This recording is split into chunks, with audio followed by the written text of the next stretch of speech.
Léo, pô, maior prazer estar com você aqui no podcast Dono para Dono. É, Nos conhecemos aí há um tempo atrás. Já. Jornada super intensa sua aí, Uhum. cara, do empreender, né? E o bacana do podcast aqui de Dono para Dono é exatamente essa a proposta, né? Trazer, assim, pessoas, né, com uma jornada diferenciada e contar um pouquinho aí como é que foi toda essa estrada. Embora, pô, super jovem, já, sei lá, desde os 15 anos aí É, nessa, desde os 15. aí, empreitando. E a ideia nesse nosso tempo aqui é conversar um pouquinho aí sobre essa jornada e até aquecendo aí nesse sentido, né? Como é que no empreender, quer dizer, aonde que você despertou, quer dizer, aonde que você, com 15 anos, ou enfim, o insight? Boa, pô, prazer imenso aí. Acho que a gente conheceu o final de 2021, né? No início ali a Olympus estava começando a dar uma crescida, começando a dar uma estourada. Graças a Deus hoje a gente conseguiu fazer a venda da empresa, já tô na próxima empreitada. Mas falando sobre como eu comecei, cara, eu lembro que eu acho, né? Assim, a primeira. Que eu não venho de família empreendedora, mas assim, a primeira coisa que eu tenho em mente é minha avó. Eu sempre morei com minha mãe, com minha avó e meu avô. Ela me colocava para ir vender doce na escola e na rua, então isso me despertou desde lá do início, tipo, putz, poder botar um dinheirinho no bolso, levar um dinheirinho de volta para casa, e eu acho que isso começou a... Eu não sabia que isso era empreender, né, na época, e aí acho que minha mãe percebeu isso, minha mãe foi uma pessoa que sempre me apoiou muito na minha jornada, quando eu larguei a faculdade ela me apoiou para fazer tudo acontecer, e aí ela me colocou na época, né, tinha um curso técnico de administração que era feito pelo Sebrae, em parceria com o SESI, e aí eu entrei, né, no SESI ali, e aí o meu ensino médio, né, quando eu tinha ali 14, 15 anos, foi esse técnico em administração pelo Sebrae. E aí eu entendi que aquilo que eu fazia de vender, eu sempre fui o aluno da sala que vendia tudo. Então eu vendia alfajor, eu vendia brigadeiro, vendia sanduíche natural, e aí eu entendi que aquilo era empreender, e aí eu comecei a me apaixonar pelo mundo de empreendedorismo, até que eu caí ali na área de startup, de tecnologia, que eu falei assim, putz, é isso aqui que eu quero, e é isso lá com 14, 15 anos de idade, hoje eu tô com 24, e desde então não me vejo fazendo outra coisa, né? Eu vendi minha empresa agora, eu pensei em ficar um tempo sabático, falei, não, cara, não quero nem saber, vamos embora pra próxima iniciativa e vamos começar que acho que tá no sangue ali, né, na veia de fazer acontecer. Pô, cara, que história fantástica, né? As referências, assim, que É, a gente tem, assim, das pessoas próximas, né? exato. Da família e tudo, elas são muito, assim... Cara, total. Minha avó sempre falou muito assim. Minha avó não sabia. Até hoje ela não sabe, né? O que é empreendedorismo. Ela não sabe o que eu faço até hoje. Mas eu vi sempre isso acontecendo assim. Ela era uma pessoa que passou fome. Minha mãe também passou fome. E ela viu que vender, que é o empreender, mudou a vida não só dela, mas da família e a minha, porque pra mim, quando eu cheguei, já tava tudo bem, não tive nenhum problema. Então, acho que ela sabia que aquilo era importante, mesmo não sabendo o que que era, e aí eu consegui entender o que que era, e dali pra frente falei assim, cara, empreendedorismo não só vai mudar minha vida, como vai mudar a vida das próximas gerações aí também. E a escolha? Quer dizer, como é que surgiu, assim? Quer dizer, depois dessa primeira jornada... Então, minha primeira coisa que eu comecei, minha primeira empresa mesmo, né, que é assim, a gente teve um CNPJ ali, na época eu tinha 15 anos, eu tive que botar, nem podia fazer CNPJ, né, tive que colocar o nome do meu sócio, foi uma marca de roupa. A gente abriu uma marca de roupa de camiseta, porque eu li o livro do Rony, da Reserva, Sim. e falei assim, cara, puta, vamos fazer igual ele fez lá no Rio, vamos fazer aqui em BH, e aí a gente começou com a marca de roupa, né, e aí, putz, eu não tinha dificuldade nenhuma de sair vendendo, então eu saía mesmo vendendo, quando não conseguia vender pra família, perto, saía vendendo de porta em porta, vendendo roupa, e aí a gente foi patinando ali 2 anos de marca, não tinha nenhum diferencial, literalmente a gente era uma cópia mesmo da Reserva, só com as frases assim, né, só fazia umas frases diferentes, mas não tinha um diferencial de marca, até que a gente virou ali pra se tornar uma marca universitária. Então, eu estava próximo de entrar na faculdade, e aí eu comecei a frequentar mais a Universidade Federal de Minas Gerais, né? E eu comecei a ver aquele mundo, e a única coisa que eu enxergava era que os alunos estavam comprando uniforme e eles poderiam passar a comprar de mim. Os alunos estavam comprando as camisetas da Atlética, eles poderiam passar a comprar de mim. E aí eu propus para os meus sócios, falei assim, cara, vamos mudar completamente a marca, vamos virar uma marca universitária, começar a vender para esse nicho que eu já tô lá, eu já vou conseguir fazer a venda, né? E vocês cuidam do restante, que é produção, enfim, etc. E aí a gente começou a crescer muito. Todo mundo eu era conhecido lá, o tempo inteiro tá oferecendo uniforme pros outros, o tempo inteiro tá fechando com as atléticas pra gente fazer os produtos da Atlética, né? Pra Atlética vender. E aí a gente começou a crescer, começamos a crescer bem, até que chegou num momento em que eu não conseguia mais crescer, assim, literalmente a gente tinha medo de vender porque tinha que cuidar de produção. Então, assim, era uma venda que a gente vendia, sei lá, 1000 camisetas de uma vez, aí já vinha dor de cabeça. Putz, vai dar errado, não vamos conseguir entregar. É uma costureira que vai fazer alguma coisa errada. A gente tinha tudo quanto é problema. A traça que comia o estoque. Então, assim, era uma dor de cabeça muito grande que eu falei assim, cara, tem alguma coisa errada, porque como que eu tenho medo de vender meu produto, de não dar conta de entregar ele? Não faz sentido isso acontecer. E aí, junto com meus sócios, a gente começou a dar uma pesquisada na época. Isso era 2018, 2019, né? Antes de pandemia. E aí eu encontrei o modelo de se fazer dropshipping. Que basicamente era o quê? Eu poderia vender um produto sem ter que fazer o estoque dele. Achei maravilhoso. Na época, não era tão grande ainda esse dropship da China, né? A gente tá falando lá de 2018, lá no início. E eu também falei assim, cara, sem chance de eu vender um produto que vem da China, que vai demorar 60 dias pra chegar na casa do meu cliente. Fui pra São Paulo, já estava acostumado a ir pra São Paulo direto. Eu sou de BH, né? Até que acabou que eu nem falei. Fui pra São Paulo e aí ia batendo aqui na 25 de março e ia perguntando de porta em porta ali pra fornecedor se eu não poderia vender aquele produto dele online. E eu vendia e ele só cuidava de fazer as entregas. Então eu fui fazendo o dropshipping ali, só que o dropshipping manual. Não tinha ferramenta para fazer. Na época eu mandava planilha de Excel com todos os dados para ele, e ele tinha que imprimir, aí gerava nota fiscal na mão, gerava etiqueta de envio na mão, era tudo na mão, não existia nada, plataforma nem nada. E aí comecei a crescer, e aí eu comecei com uma marca de beleza, eu tinha uma sócia, aí em paralelo eu ainda tinha a marca de roupa, né, mas eu falei assim, cara, calma aí, deixa a de roupa, meus sócios já estão tocando bem, eu preciso descobrir uma nova coisa, porque, enfim, do jeito que tá, não tá dando. E aí comecei a crescer essa marca, era uma marca de beleza. Na época a gente trouxe um produtinho de limpeza facial para as mulheres. E aí começou a escalar a venda, comecei a aprender e-commerce, né, vender online. E aí até que chegou um momento em que a gente estava vendendo 10 mil unidades por semana. E aí o fornecedor de São Paulo falou assim, cara, impossível. Depois que é muito bom, você traz muita venda, mas depois que você veio aqui, eu tive que contratar 10 funcionários que ficam aqui só pra gerar etiqueta de envio, pra ficar gerando nota fiscal na mão. E assim, eu tenho uma dor de cabeça ferrada e eu já tenho que te vender mais barato, porque você tá vendendo pra outra pessoa, então minha margem já é menor. E ele falou assim, cara, se você tivesse uma solução igual o que o Mercado Livre me entrega aqui, que ele já me entrega tudo pronto, ele já me entrega etiqueta pronta, ele já me entrega nota fiscal emitida pronta, poxa, tudo pronto, eu só entrego, se você tiver isso, quem sabe a gente volta a se falar. E isso foi em 2019. E aí eu fiquei com aquilo na cabeça, né? Fechei essa marca, porque eu não conseguia mais, os fornecedores já tava todo mundo, atendendo todo mundo ali. Voltei pra marca de roupa, e aí veio a pandemia.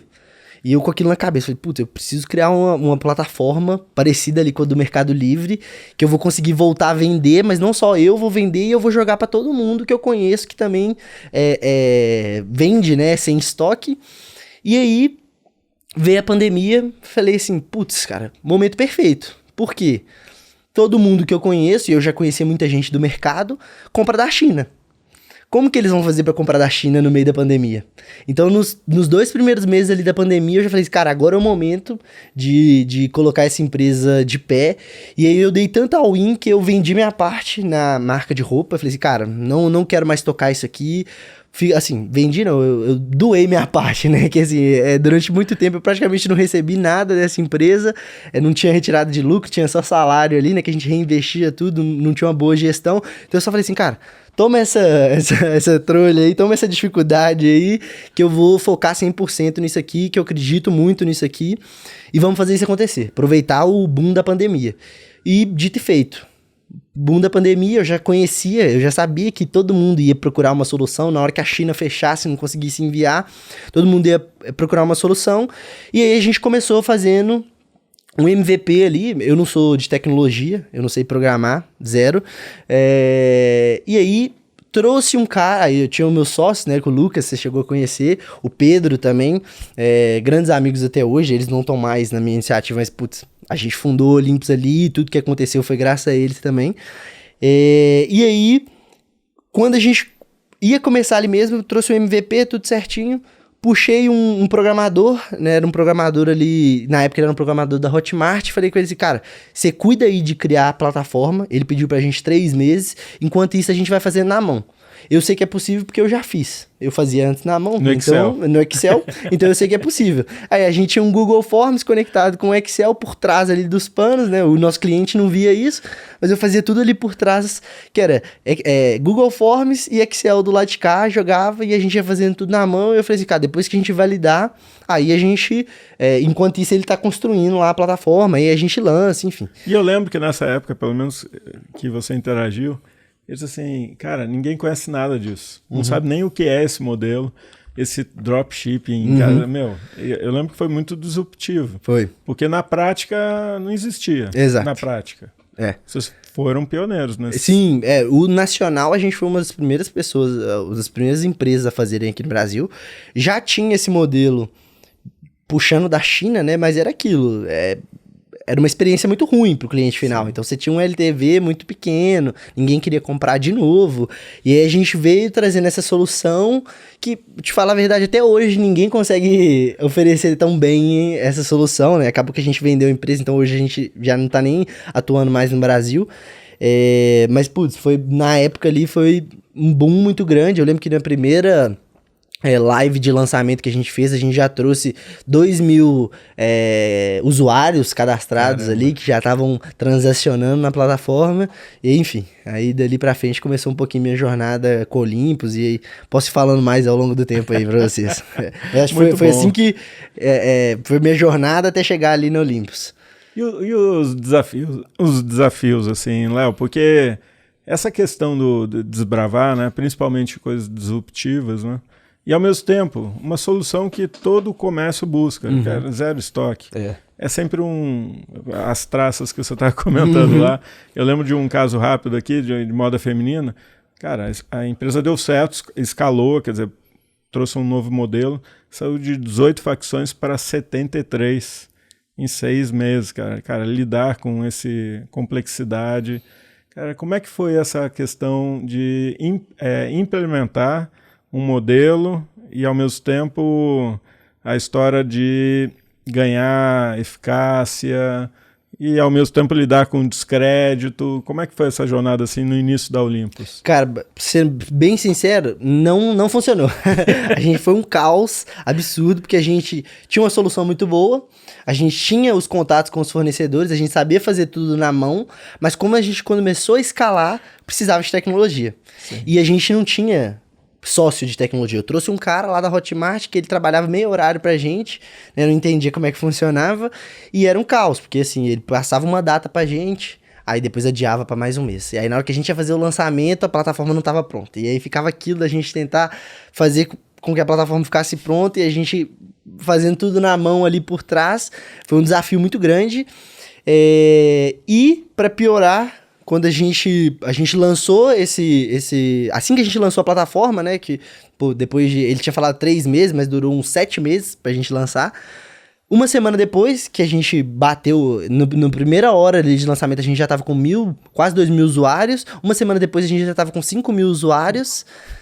O programador veio e falou assim, cara, eu quero uma porcentagem maior do que vocês me ofereceram. E quem disse? A gente não tinha contrato, a gente não tinha nada, era tudo no boca a boca, né? Não tinha contato de Cliff, de Vest, nada disso. Tanto é que depois, quando eu entrei quando a gente começou a consultoria lá na Aldas, né? Eu comecei a ver esse mundo e falei assim, putz, eu fiz tudo errado. Fonte, aquela história toda. Tinha feito tudo errado, tudo errado. A gente não tinha nada. E eu não tinha a mínima ideia onde ele tinha programado. A única coisa que eu sabia da plataforma é que eu tinha comprado o domínio na GoDaddy. Eu só sabia isso. O resto, onde que tava a plataforma, se me pedisse assim, deixa eu ver deixa eu acessar o back-end, eu não sabia nem onde tava. De tão que a gente tinha passado pra lá e eu tinha focado em resolver do lado de cá. E aí eu falei com ele, cara, sem chance. Ele queria, assim, mais 50% da empresa. Eu falei, cara, sem chance. Não mesmo, pode ficar com essa plataforma aí e tal. E aí acabou que ele levou mesmo a plataforma.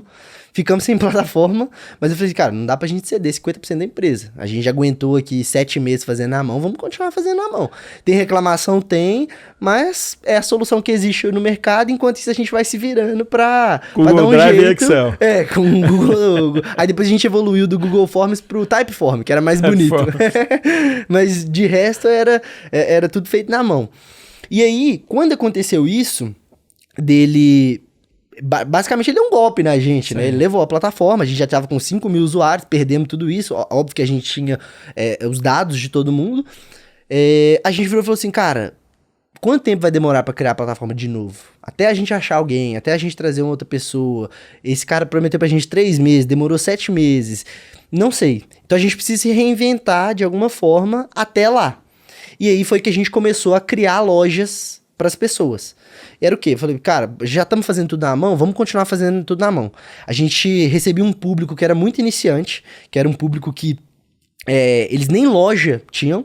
Então a gente começava a criar a loja para eles, pegava um design, o designer ia lá e criava logo, criava banner, processo tradicional de agência. Sim. E a gente ia criando essas lojas que era assim, cara, era pra gente cobrir o faturamento ali que a gente tinha perdido com o nosso planejamento e tal, que a gente ia ter com a plataforma. Era só um quebra-galho ali até a plataforma ficar pronta. Sempre foi só um quebra-galho até a plataforma ficar pronta. Só que vinha e andando e a plataforma não ficava pronta.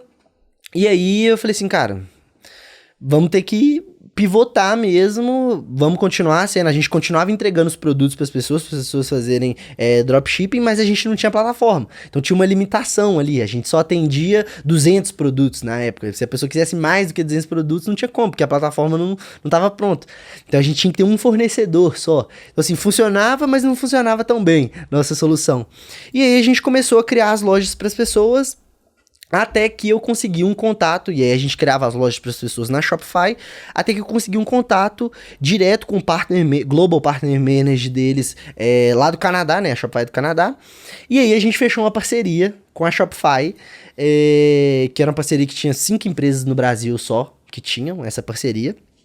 E aí foi um puta diferencial, porque além da gente receber o selo Shopify, a Shopify ainda comissionava a gente pelas lojas que a gente ganhava, e era um faturamento em dólar, enfim. A gente mais que quadruplicava o nosso faturamento só com a comissão da Shopify. E aí eu falei assim, putz, agora tem uma outra forma de monetizar aqui, existe a plataforma, mas vamos dar all-in nisso aqui para fazer acontecer, depois de todos esses problemas, depois desse golpe que a gente levou, reclamação de cliente que a gente não conseguia atender tão bem, porque não tinha, né, a plataforma para otimizar. E aí a gente resolveu assim, putz, não, beleza, vamos focar aqui agora nessa parceria que a gente tem exclusiva com a Shopify. A gente trouxe alguns parceiros e aí a Shopify avisou pra gente, a gente quer fazer uma ação de marketing, né, era perto da Black Friday, em que a gente vai dar um desconto para as pessoas. Então a Shopify custava $29, e aí tava $1 só nos primeiros 3 meses. E aí ela falou assim com a gente, e eu quero que vocês vão com tudo para conquistar o mercado brasileiro. Eles queriam fazer um teste no mercado brasileiro e escolheram 5 empresas, e uma delas era a gente. E aí, quando eles falaram assim, eu quero que você vai com tudo, eu falei assim, peraí, isso eu sei fazer. Pode deixar comigo que escalar, vender, eu sei escalar. E aí a gente saiu ali de fazer 1.000 lojas por mês ali, mais ou menos, nem isso a gente chegava a fazer isso tudo, né, que a gente vendia mais caro, pra no mês seguinte, que a gente fechou essa parceria, a gente já tava fazendo 30 mil lojas no mês. Caramba. Então a gente cresceu 30 vezes em um mês, cara. Meu Deus. E aí foi Aí, assim, se já tava loucura antes, imagina agora. E os canadenses ficaram loucos nessa hora. E aí os canadenses ficaram loucos. No mês seguinte a gente fez mais 30 mil lojas, 60 mil lojas. E aí em 2 meses a gente já tinha virado a empresa que mais abria loja no mundo inteiro. Porque se somasse o ano inteiro, a gente já era a empresa que mais abria loja no mundo inteiro, porque a outra empresa que mais abria fazia 5 mil lojas por mês, e de repente a gente estava fazendo 30 mil lojas em 2 meses consecutivos. E aí eles viraram e falaram assim, não, calma aí. Beleza, já foi com tudo, mas aí virou o ano, eu lembro direitinho, isso foi foi outubro, novembro e dezembro, isso mesmo. Aí virou o ano e eles falaram assim, não, calma, que agora a gente vai ver, vai analisar esses clientes que vocês trouxeram, se tem um bom LTV ou não, se faz sentido ou não, a gente manter a parceria. E aí foi quando eu conheci vocês, que eu falei assim, putz, beleza, eu tenho respiro, a gente acumulou um caixa gigantesco, né, a gente acumulou aí quase 15 milhões em caixa, que para uma startup isso era um marco Total. absurdo. E aí começou várias pessoas, começou a vir propostas de M&A, começou a vir pessoas querendo entrar para dentro da empresa. E aí foi quando eu procurei vocês, que eu falei assim, cara, putz, eu não sei jogar esse jogo aqui, nunca joguei esse jogo, esse nível, preciso ir atrás de pessoas mais qualificadas, que já passaram por isso várias vezes, e aí eu comecei a procurar, né, não só vocês, mas enfim, Sim. todo mundo que dava do mercado ali para entender melhor o que eu fazia ali para frente. A gente era um grande MVP ali que a gente foi empurrando e de repente estourou. No ano seguinte a gente tava com 15 milhões em caixa e eu precisava decidir assim, cara, o que eu faço com isso aqui? O que eu faço daqui para frente? Fala aí, tudo bem? Aqui é o Juliano Antonioli, sou um dos sócios fundadores da Audas, e se você quer tirar cada vez mais valor do seu negócio e se juntar ao grupo de empresas que cresce mais de 40% ao ano, procure a gente. Vamos juntos desenvolver essa jornada. E como é que foi nesse momento, que é um momento sempre deu certo, né? E é aquela história, né? Às vezes dá errado porque dá certo, né? Porque você não está pronto para o sucesso, ou para esse volume. Como é que foi lidar nesse momento, né? Quer dizer assim, porque várias, enfim, pessoas do mercado procurando vocês, referência. Por outro lado, Shopify ali tenso, né? Era a plataforma até então base, né? Como é que se lidar com tudo isso? Quer dizer, continuar com foco no negócio e ao mesmo tempo gerenciar essas agendas? Cara, eu te falar que com certeza esse até hoje foi o momento mais difícil da minha jornada e que eu quase quebrei. Por incrível que pareça. Foi muito pouco pra gente não quebrar, porque o que aconteceu, e assim, hoje eu nunca mais vou deixar isso acontecer de novo, foi que a gente tinha tanto caixa, a gente estava tão à frente no mercado, a gente era tão o número 1, não só do Brasil, mas do mundo, que eu me acomodei.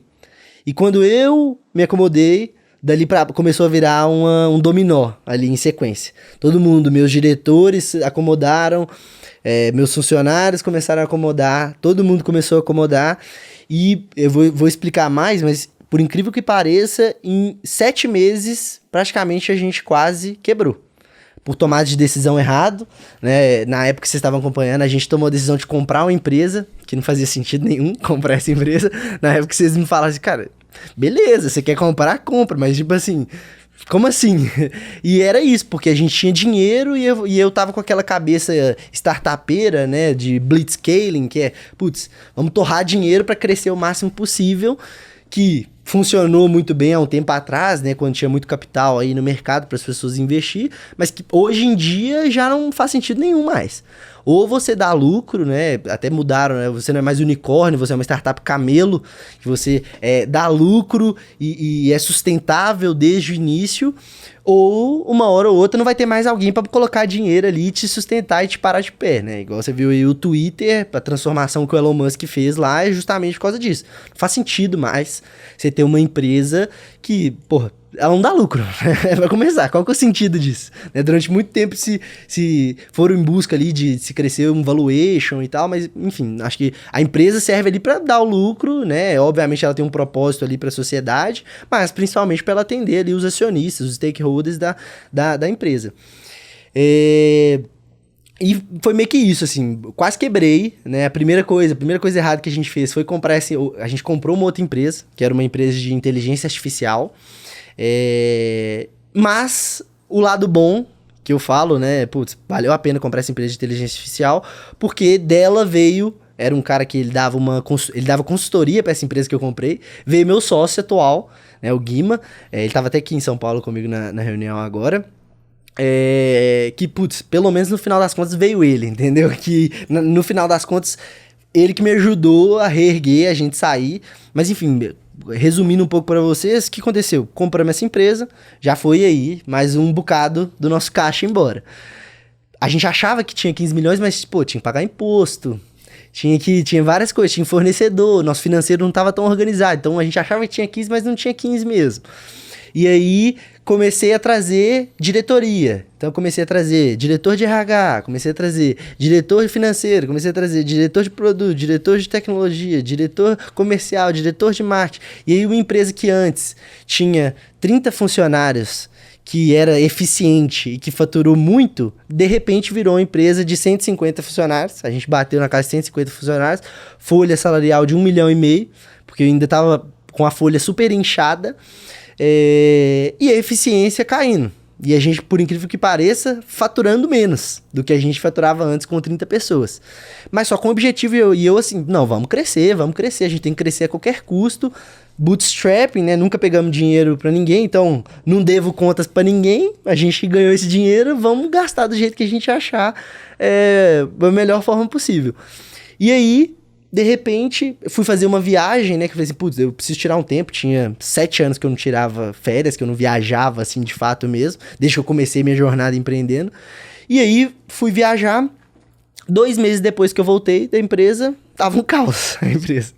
Fui olhar pra minha área de RH, tinha 8 pessoas no meu time de RH. Falei assim, como assim? 8 pessoas no meu time de RH?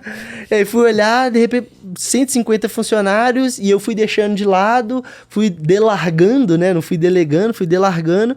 E aí, de repente, quando eu assustei, eu falei assim, putz, cara, a gente precisa mudar isso aqui. Por quê? A gente continuou sendo uma agência de criar loja, então quanto mais crescia o faturamento, mais eu crescia meus custos, porque eu tinha que contratar mais designer, eu tinha que contratar mais atendente, eu tinha inúmeras coisas. E aí foi aí que, quando eu assustei, falei assim, putz, o caixa de 15 milhões, agora tem 7 milhões só, já torramos metade do caixa. E aí? Estamos dando prejuízo de 1 milhão, 1,5 milhão todo mês. E aí? 3, 4 meses para quebrar, para já estar sem nada, sem caixa nenhum e tá devendo. E aí que a gente começou, eu acordei e falei assim, não, pera lá, vamos lá. E aí foi muito, esse sócio meu hoje, né, ele é um cara de produto, ele falou assim, cara, não tem como a gente crescer o faturamento do jeito que tá, porque vai estar sempre crescendo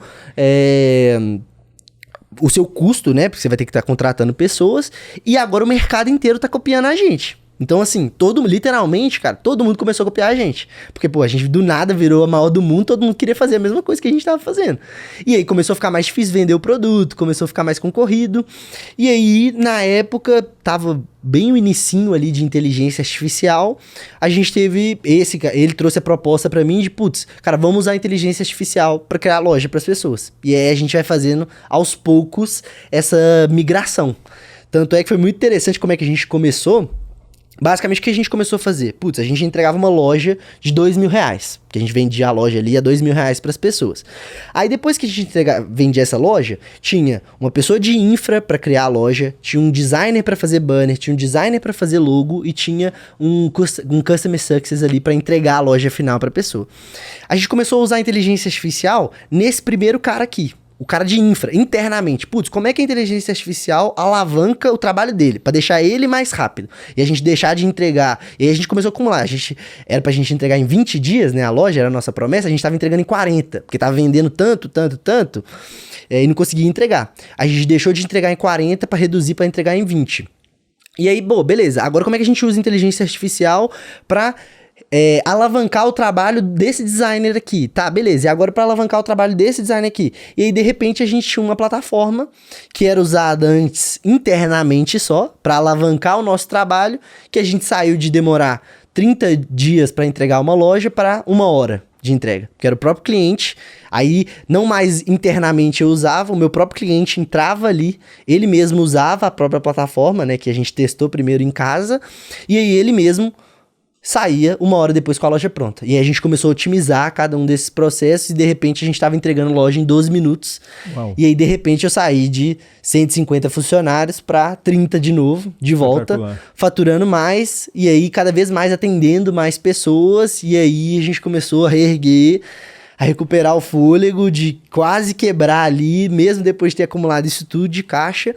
E aí eu falei assim, cara, putz, daqui pra frente agora é sobre eficiência, é sobre lucratividade, né? É importante, muito importante isso. E a gente tem muito, putz, qual que é o CAC, qual que é o LTV e qual que é o retorno disso que a gente tem, senão não faz sentido, cara. Se tá dando prejuízo, igual a gente dava antes, não faz sentido continuar. Total. E aí, quando a gente criou essa inteligência artificial, a gente voltou a ser de novo o maior parceiro. Então, quando as coisas começaram a cair, a gente perdeu o pódio lá de ser o maior parceiro da Shopify, né, no mundo.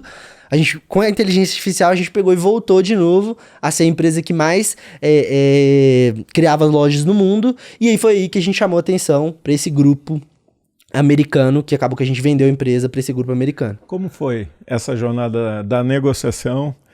Que também é uma montanha-russa. Exato. Cara, eu costumo brincar que a minha negociação, por incrível que pareça, ela foi fácil. Por quê?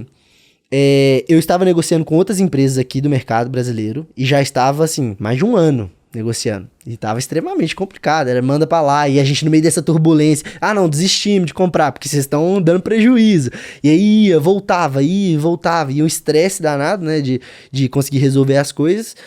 E aí, por incrível que pareça, era a primeira aquisição desse grupo americano. Então, eles também não tinham tanta experiência em aquisição. Então, foi uma aquisição, entre aspas, meio que informal. Basicamente, foi o quê? O CEO veio pro Brasil, a gente se conectou muito bem. E aí, eu sempre falo muito que, assim, meu network com certeza mudou minha vida e cada vez vai mudar mais ainda, porque eu acho que isso é extremamente importante. Me conectei muito com ele, não só nossa história de vida é muito parecida, nossa história no mercado de e-commerce, de dropshipping também é muito parecida. E aí, logo de cara, ele já viu assim, putz, esse produto que você tem aí, essa inteligência artificial de criação de loja, se eu coloco hoje aqui na minha base, que ele tinha uma base gigantesca, muito maior, eles acabaram de bater 1,5 milhão de usuários, eles tinham uma base gigantesca, putz, eu faço dinheiro muito rápido. E eles não sabiam fazer dinheiro com comissão da Shopify, eles não sabiam fazer dinheiro vendendo a loja para as pessoas. Eles só entregavam os produtos, então eles ganhavam só ali no GMV. Então, a conta para eles era muito fácil. Eles fizeram um mês de teste com a gente, usando a nossa ferramenta.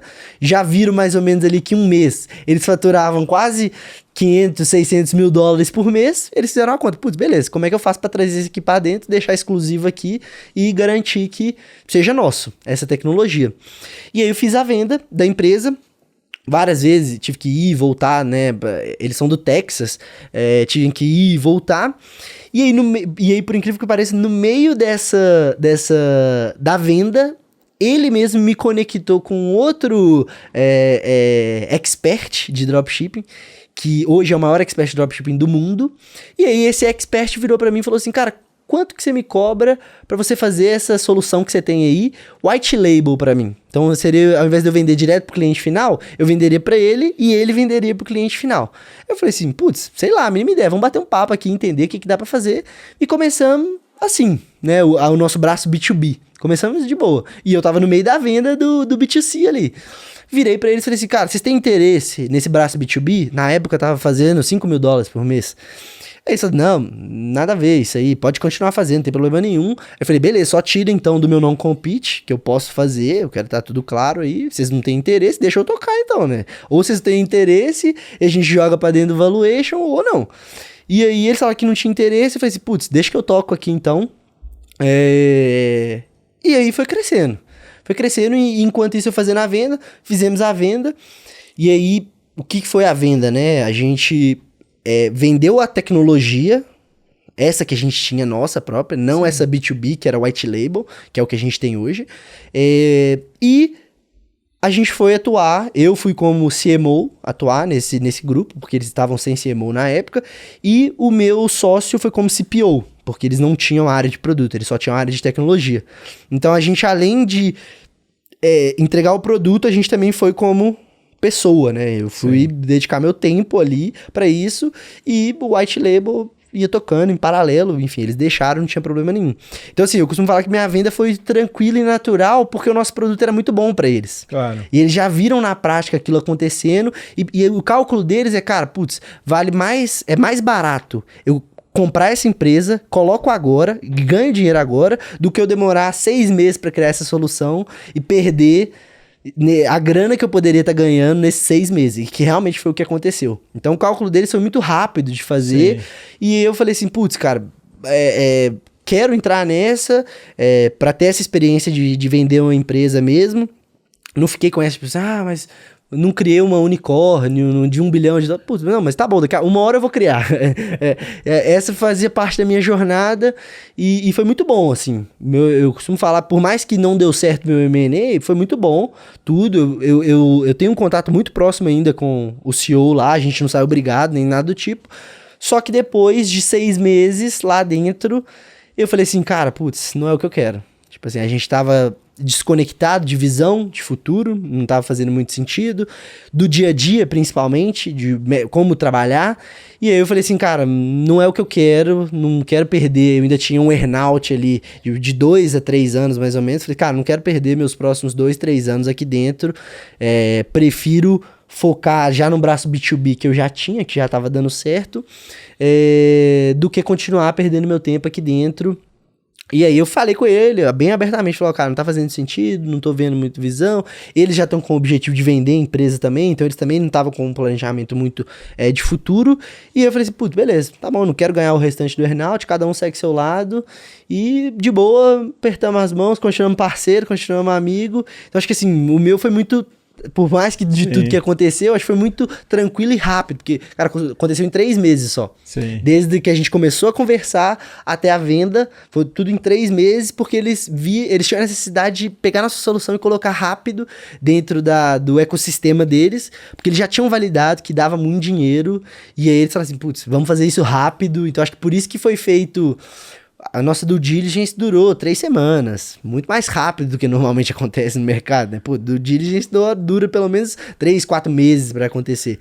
A nossa foi bem rápida, e aí acho que meio que por causa disso, vai passando aí, vamos que vai valer a pena, pela grana que a gente tá fazendo. Em 6, 7 anos você saiu ali da venda na universidade para uma venda da empresa. Para venda da empresa para um grupo americano. Com 22 anos. Eu vendi, eu tinha 22. Isso, tinha 22. É realmente espetacular a jornada. Quer dizer, trouxe aí vários aprendizados, né? E muita gente tenta a sua jornada, cara, e não consegue concluir, chegar lá. Um ponto acho, de destaque aí é exatamente essa questão do plug and play, né, cara? Fazia todo sentido para a estratégia deles. Você tinha um canal direto e teve ali, digamos, uma identidade... rápida, né? E ao mesmo tempo te abriu uma brecha, vamos chamar assim, e você continuar desenvolvendo uma outra frente que você desejava, né? Léo, como é que foi essa pós-aquisição, cara? Que é sempre um desafio. E essa jornada de você se adaptar, se ajustar, digamos assim, em um mundo um pouco mais corporativo, digamos assim, né? Exato. Como é que foi? Cara, acho que assim, a primeira coisa que eu acho que é o normal a gente entrou numa empresa, num grupo, eles até que não tinham muitos funcionários, eles eram super enxutos comparado com o faturamento. Na época acho que eles tinham 40 pessoas.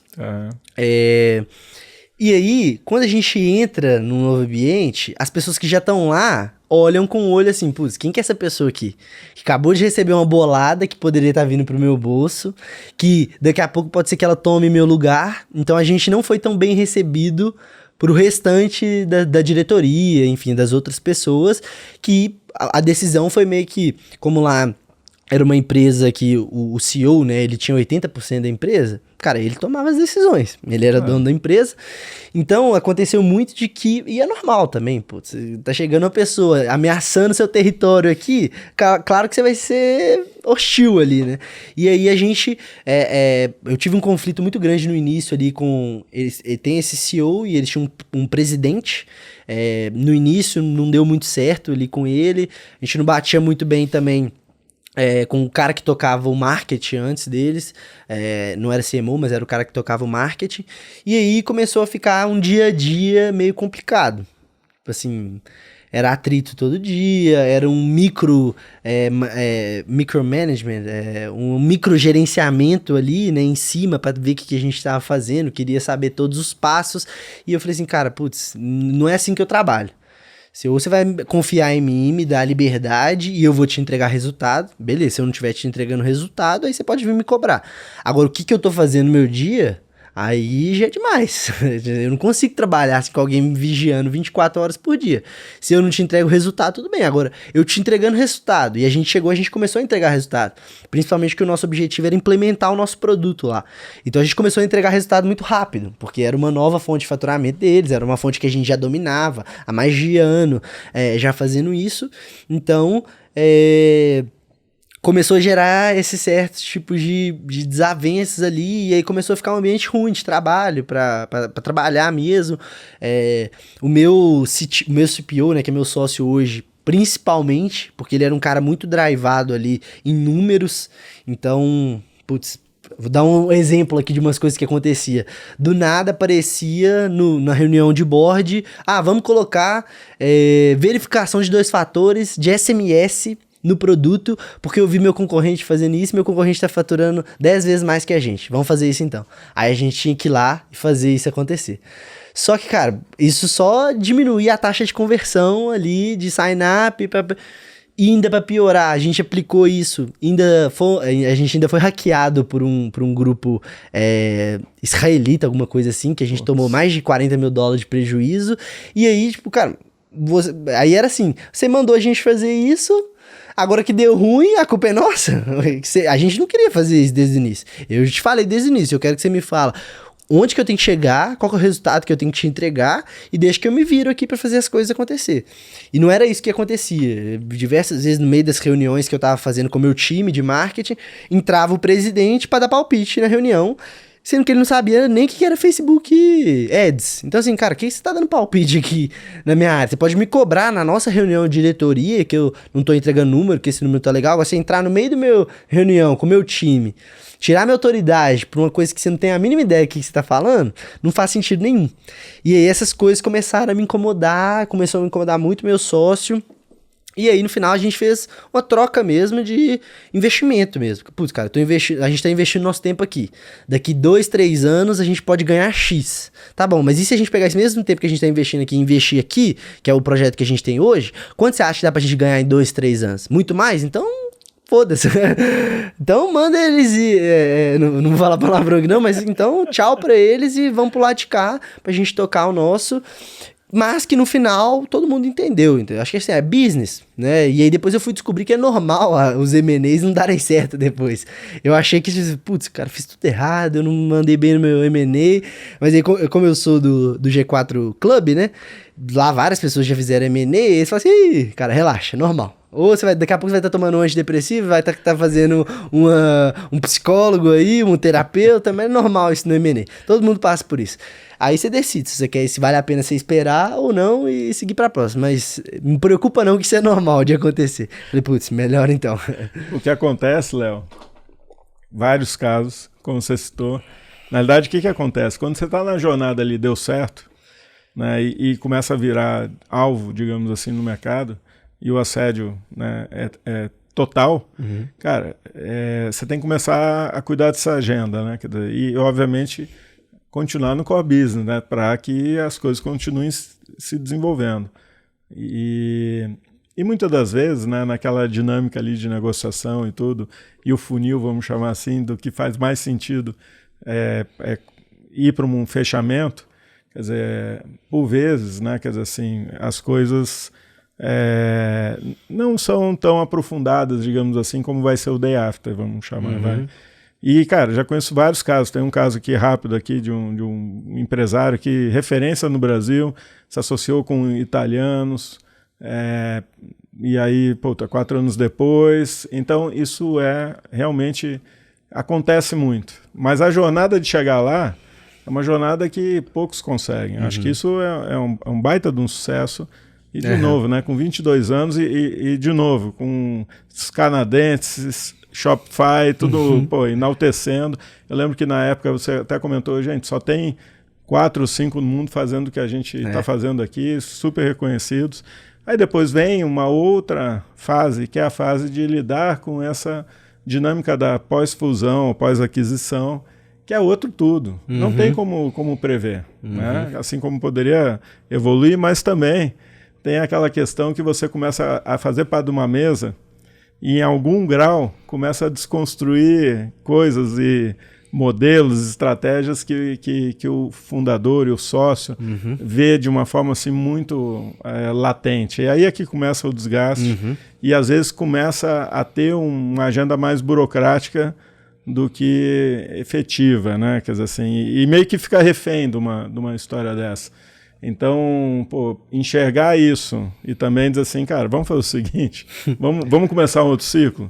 Quer dizer, faz total sentido. A gente está chegando aqui no final do nosso De Dono para Dono, muito rico, daria para a gente falar muito mais aqui com toda essa jornada, mas eu sei que você também já começou o $1 aí, AY.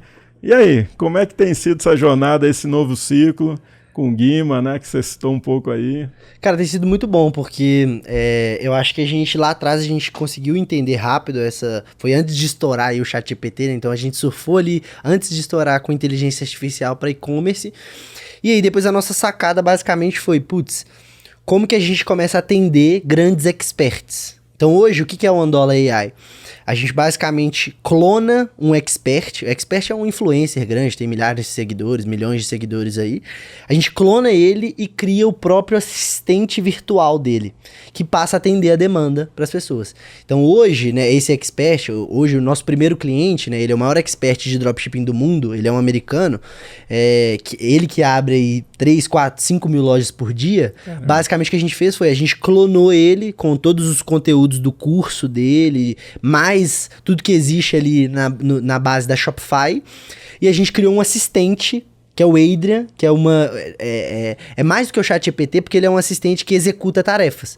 Então, ao invés da audiência do Adrian, né, os clientes do Adrian contratarem um funcionário, elas contratam a AI do Adrian e ele executa as tarefas. Então, hoje você vai lá e chega para ele e fala assim, troca tal coleção, troca a coleção de inverno para coleção de verão. Aí o Adrian vai lá e troca lá na Shopify pelas pessoas. Então, virou como se fosse um assistente pessoal ali mesmo, só que é um assistente pessoal que é do seu ídolo, do seu do cara que você mais admira ali, e ele trabalha, ele meio que vira seu funcionário ali na sua operação. E aí a gente começou a monetizar mais a base desses grandes experts. Eu sempre comparo muito o MrBeast hoje. O MrBeast hoje ele alcança 1 bilhão de pessoas. Cara, é o mesmo tanto que a Apple alcança. Se você parar pra pensar. A Apple também alcança 1 bilhão de pessoas. Só que a Apple vale 2 trilhões e o MrBeast recebeu uma proposta de compra de 1 bilhão. Por quê? Porque ele não sabe monetizar a base. Beleza, a Apple criou o iPhone. Tá, tudo bem, é diferente. Mas se você compara, por exemplo, com o TikTok, que também alcança 1 bilhão de pessoas, o TikTok vale 69 bilhões. Então, qual que é a diferença do MrBeast ali, que alcança o mesmo tanto de pessoas, de potenciais clientes, para um TikTok? É porque o MrBeast não sabe monetizar bem a base dele e principalmente não sabe escalar, né? Então a gente entra hoje sendo esse braço, essa venture mesmo de tecnologia para experts junto com empresas, né? Então junto que a gente faz com a Shopify, agora a gente estava fazendo, eu estava numa reunião aqui mais cedo para a gente fazer junto com o Alfredo Soares e a Vtex, né? E a loja integrada, mesma coisa aqui no Brasil, mesma coisa que a gente fez lá fora, a gente fazer aqui no Brasil agora. Então a gente entra para oferecer essas soluções de AI para empresas junto com experts e eles oferecerem para gigantesca audiência que eles têm, que alcança milhões e milhões de pessoas, e isso eles sabem fazer muito bem. E aí a gente entra para ser esse braço de tecnologia, justamente com toda a bagagem que a gente foi aprendendo. Que eu aprendi na Olympus, que eu aprendi... Meu sócio tem mais de 20 anos aí de programação, né? Ele, até 2017 ele era CTO, depois ele virou CPO. Então a gente traz toda essa bagagem de entender como é que a gente monetiza o máximo possível ali a base. E aí, enfim, estamos começando agora de novo. Hoje a gente está com 7 clientes, né? Ainda estamos enxutos, só que assim, é um cliente, é o Adrian, sozinho, ele traz $100 mil por mês pra gente. Então, é muito melhor do que antes, que eu tinha um cliente que trazia R$50 por mês pra gente. Então, tá sendo uma jornada bem desafiadora. Muita gente me pergunta, mas como é que você... você largou o earnout, você é louco. Só, cara, pra ser bem sincero, eu sempre fui muito onde meu coração me leva, onde minha intuição me leva, me guia. E eu parei, eu olhei e falei assim, cara, aqui não é pra onde ele tá guiando. Pode ser que pra onde eu tô indo também não seja, mas aqui não é. Então eu tô indo embora. Então eu nem pensei muito na hora de desfazer o earnout. E assim, tô super feliz com essa nova solução que a gente tá trazendo. Acho que, de novo, não tem ninguém no mundo fazendo isso.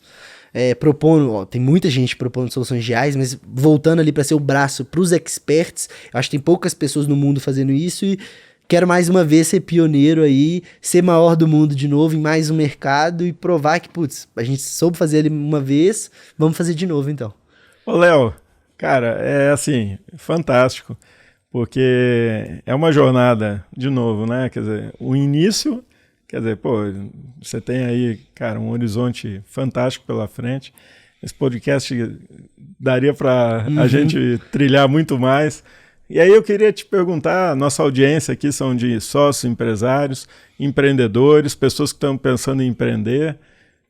Dicas, o que você, lições aprendidas nesse turbilhão que foi aí esses últimos anos e também para frente, né? Quer dizer assim, quais são as dicas para quem está aí escutando você? Cara, muito bom. Acho que assim, primeira dica que eu aprendi muito, toma cuidado com quem você escuta também, né? A gente sempre busca conselheiros, busca pessoas, mas pensa sempre em uma pessoa que é muito boa daquela área, que vai saber o que te falar, porque eu caí meio que nesse conto de escutar um tanto de gente e fiz um tanto de cagada. Então assim, é muito bom você buscar ali o que as pessoas estão te falando, buscar conselheiros, mas pensa muito bem, seleciona muito bem quem que é seu mentor ali, quem que é a pessoa que você tá confiando e, cara, vai junto com ele, pensando ali, mas seleciona bem antes de fazer.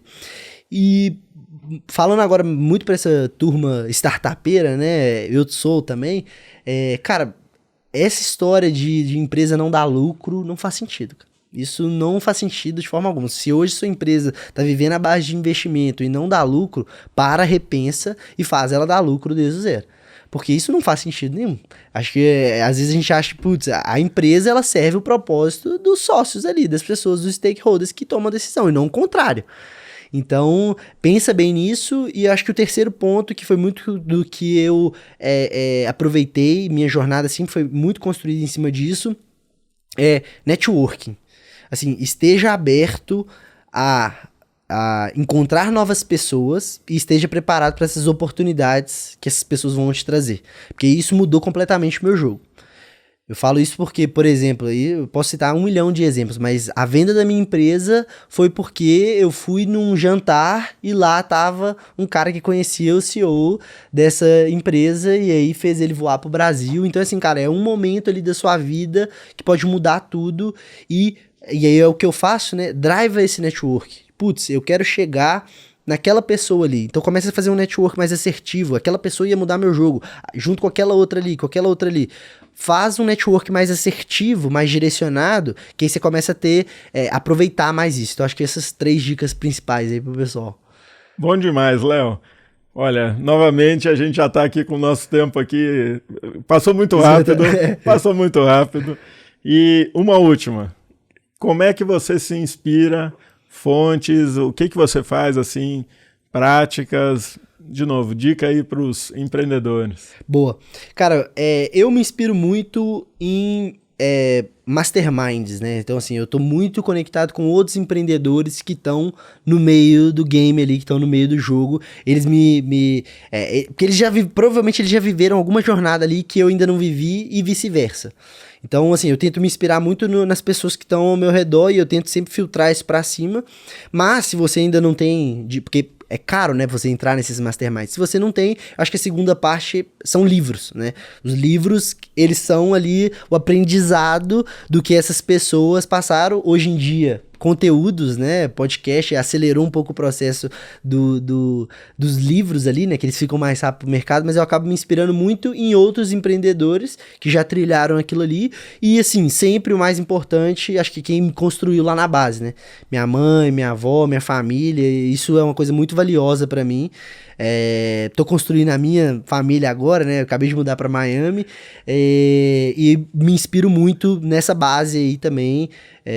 Acho que isso é bem importante também. Léo, te agradecer muito por compartilhar assim em poucos minutos aqui essa jornada toda tão rica e vamos a outros, viu? Com certeza absoluta, muito sucesso na jornada. A gente está sempre em contato. Cara, nessa $1 AUI, cara, e toda a jornada de empreender que você tem feito com um grande brilhantismo aí, muito sucesso, viu? Pô, muito obrigado, eu que agradeço aí por tudo e precisando, só me falar. E aí, só passando pessoal, hoje em dia eu tenho postado alguns conteúdos no meu Instagram também, ensinando a galera a como começar essa jornada na área de tecnologia, né? Hoje em dia tá muito mais fácil com as plataformas no code, né? Que você não precisa nem saber de programação para começar. Então eu tenho compartilhado um pouco do meu dia a dia e de ensinando outros empreendedores a começar ali no meu Instagram. Quem quiser me seguir aí, Léo Ávila BR. Show, Léo. Obrigado demais, mais uma vez, cara. Eu que agradeço. Até a próxima.